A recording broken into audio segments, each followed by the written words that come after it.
Hey there. Welcome back to Reddit Views, the best channel for cheating stories. Like and subscribe to the channel for more spicy stories and drop a comment for a chance to have your comment featured. Now, let's get into today's story video. I, 28 male, think my girlfriend, 26 female, of 4 years is going to leave me for her dying ex-boyfriend and first love. Following their messages, I have not been the same person since. It happened that I was using her old iPad for work, and her Facebook account was still connected to it. I was ready to write her using my Messenger app since I had left my phone at home, but I saw she had received messages from her ex-boyfriend and decided to back out. Let's call him Andre for the time being. Her and Andre had been together for 2 years at the time of writing. Their first love was each other, and she never told me what happened between them. While on a family trip in California with my parents, I happened to see her a year and a half after they separated. I didn't know much about him other than the fact that they were in a relationship throughout high school and college. When I first met her, we hit it off straight away. She showed me around Los Angeles and didn't seem to mind that I was residing in Australia. In order to move her to another country, we had to be in a long-distance relationship for a year until I had saved up enough money. Aside from that, it took me months to find a job in Los Angeles that would allow me to be financially secure when I first came in the city. We're still going strong 3 years after we first started. As a result, I reasoned. When I clicked on their chat, I saw the kiss and love emoticons right away and was intrigued. It was at that point that I realized what was going on. I won't go into details, but one message stood out to me. She said that she would be leaving me for a few months to care for him. In the early stages of cancer, he feels he will die. He has cancer and believes he will die. In one of his messages to her, he inquired as to whether she would be interested in paying him a visit at his residence. And I'm very certain she did, since they both remarked how much fun they had together and how good it was to meet up with one another again. My discovery of the truth took place a week ago this week. She had no clue that I was aware of this, or that I took her old iPad out of its box and read their messages for 2 days without her knowledge. She has absolutely no idea what she is talking about. Despite the fact that she feels everything is okay between us, I want to uncontrollably for a long time and do bodily harm to myself. I don't have any friends in Los Angeles, they've all gone home and are content with their own lives. I don't want to talk about it with anybody since it makes me feel sick to my stomach just thinking about it. When it comes down to it, I believe she never really cared for me, and I'm still trying to accept this. I'm at a loss on what to do in this situation. After writing my resignation letter for work, I notified my parents that I would be going home in the following several weeks, if not sooner. When I was very enraged, I performed both of these things. I just need guidance on how to continue. I don't want to talk about it with her since it's embarrassing. I can't even look her in the eyes since I'm in such a state of shock. Advice on what to do and how to deal with the issue would be much appreciated. Now that she's at work, I'm considering leaving while she's there. Update 1, I ultimately informed my girlfriend about the situation, and she is now my ex-girlfriend. Lots of things happened in a short period of time, many of which I had not imagined happening at all. As soon as she walked through the door of our apartment, I could tell she was going to cry. It hurt to see her in such a vulnerable state since I didn't want to put her in that position. The fact that none of this was my fault was something I had to remind myself of all the time. When we finally sat down, there were many tears.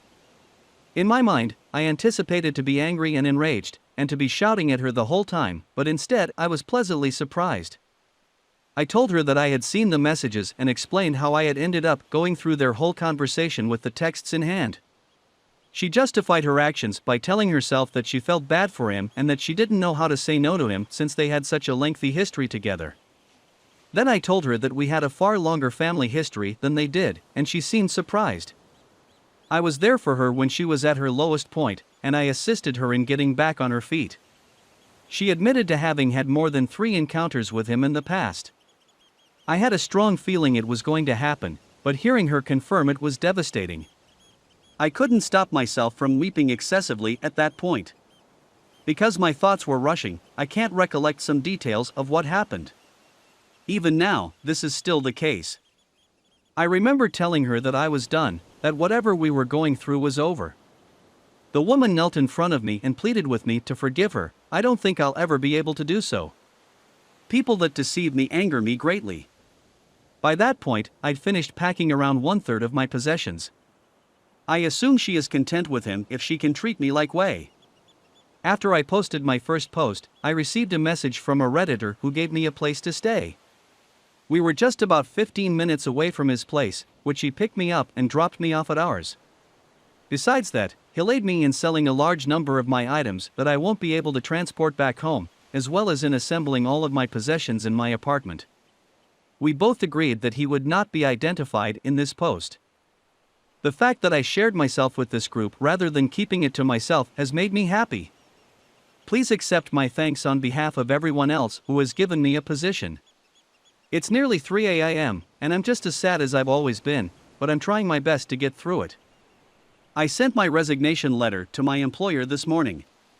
Everyone in my family is now aware of my predicament and has offered to provide a helping hand. I want to return to my hometown as soon as possible. Please get in touch with me if you happen to live in or near Chapel Hill, Australia.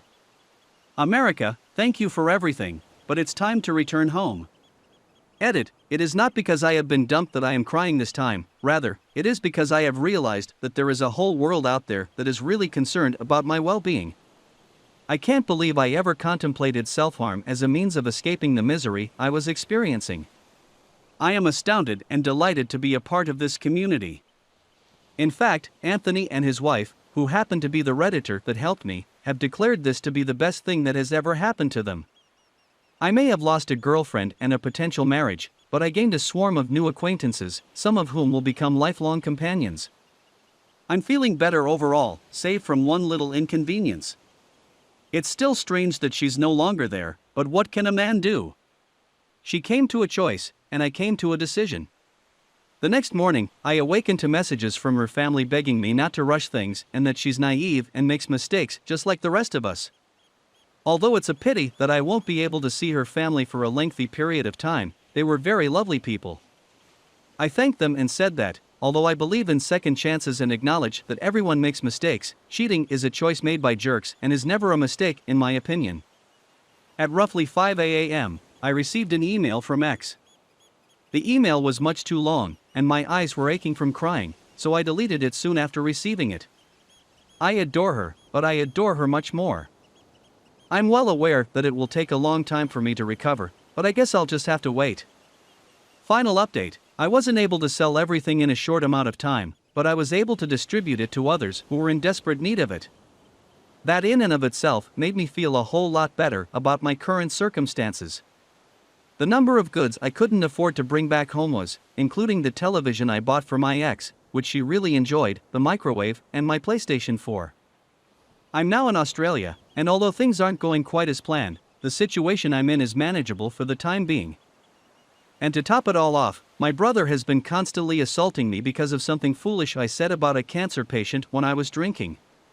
Because one of his closest friends died in a terrible manner, it was something along the lines of "hope he dies in a dreadful manner" that got him all worked up in the first place. To cut a long story short, I did not relocate to Brisbane to live with him and am now uninspired and jobless in Perth, where I am staying with my parents. I'm completely despondent and resentful of my ex, but there's nothing I can do about it other than to let it go and let it be.